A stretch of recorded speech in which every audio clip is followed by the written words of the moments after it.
ఓం శ్రీ మాత్రే నమః.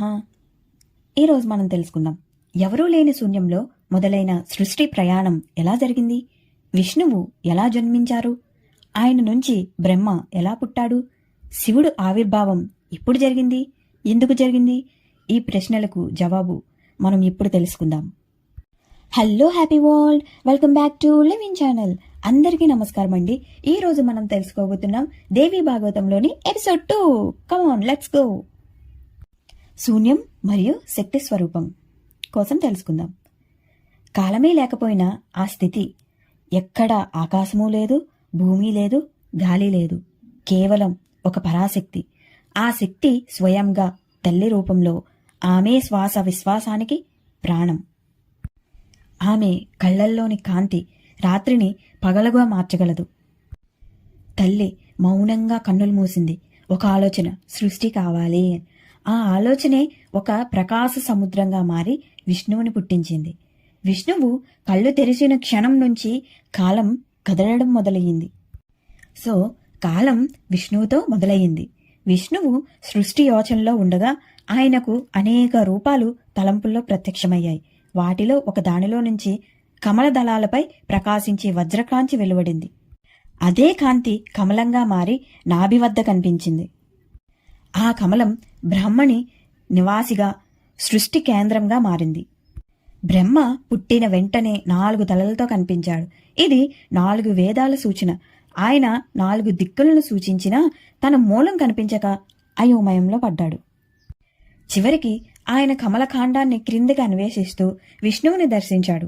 అప్పుడు విష్ణువు బ్రహ్మకి చెప్పారు, నేను శాశ్వతుడు, నీవు సృష్టికర్తవు, కానీ మనిద్దరికీ మూలాధారం ఆదిపరాశక్తి. కాని బ్రహ్మ చుట్టూ నిశ్శబ్దమే. ఆయన కళ్ళు మూసి తల్లి స్మరణలో మునిగాడు. అప్పుడు ఆధ్యాత్మిక ప్రకాశంలో శక్తి స్వయంగా ప్రత్యక్షమై, నీ సృష్టి నా శక్తితోనే పూర్తవుతుంది అని ఆశీర్వదించింది. తల్లి కృపలేని సృష్టి కేవలం ఖాళీ శిల్పం.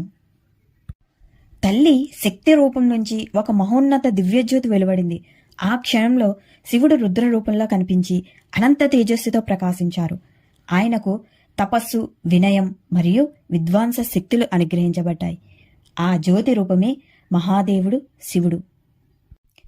సంహారకర్తగా, కాలచక్రాన్ని సమతుల్యం చేసేవాడిగా శివుడు అంతం కాదు, కొత్త ఆరంభం. అలా బ్రహ్మ, విష్ణు, శివుడు ముగ్గురు ఒకే స్వరంతో తల్లిని స్తుతించారు. మీరు లేకుండా మేము లేము, మీరు మా శ్వాసలో, మా చేతిలో, మా ధర్మంలో ఉన్నారు. త్రిమూర్తులు తల్లి పాదపద్మలకు నమస్కరించిన క్షణం నుంచి విశ్వనాటకం మొదలయ్యింది. తల్లి యొక్క జ్యోతి వెలుగు కళ్ళు మూసినా కనిపించే వెలుగు. అది రూపం లేనిది, కానీ అన్ని రూపాల మూలం. ఆ వెలుగుతో పాటు శబ్దం, శబ్దంతో పాటు గాలి, గాలితో అగ్ని, అగ్నితో నీరు, నీటితో భూమి. ఇలా తల్లి సంకల్పంగా 5 మూలకాలుగా విస్తరించింది. త్రిమూర్తులు వేరు కాదు, తల్లి హృదయంలో పుట్టిన 3 తరంగాలు. ఆమె దృష్టి పడిన క్షణం నుంచి మూలకాలు సజీవమయ్యాయి. కాలం కదలటం మొదలైంది. సృష్టి గడియారం మోగింది. తల్లి ఆశీర్వాదం పొందిన తరువాత బ్రహ్మ, విష్ణు, శివుడు ముగ్గురు తమ తమ కర్తవ్యాలను స్వీకరించి ఇలా అన్నారు, మేము మా కర్తవ్యాన్ని భంగం చేయము తల్లి, నీ ఆజ్ఞ మా ధర్మం అంటారు. అప్పుడు తల్లి తన స్వరంతో ఇలా అంది, నా సృష్టి, నా లీల, ప్రతి అంతం ఒక కొత్త ఆరంభమే. కాలచక్రం మొదలయ్యింది, కానీ దానితోనే విధి పరీక్ష కూడా ప్రారంభమయ్యింది. ఒకరోజు ఈ సృష్టి పునాది కదిలిపోతుంది. ఆ సమయంలో మాత్రమే నేను సిద్ధం చేసిన రహస్య ఆయుధం వెలుగులోకి వస్తుంది. అది సృష్టిని కాపాడుతుంది లేక నాశనం చేస్తుంది అని చెప్తుంది. అయితే అంత శక్తివంతమైన ఆయుధం ఊరికే ఎవరికి ఇవ్వరు కదా. అందుకే తల్లి వాళ్ళకి పరీక్షలు మొదలుపెట్టింది.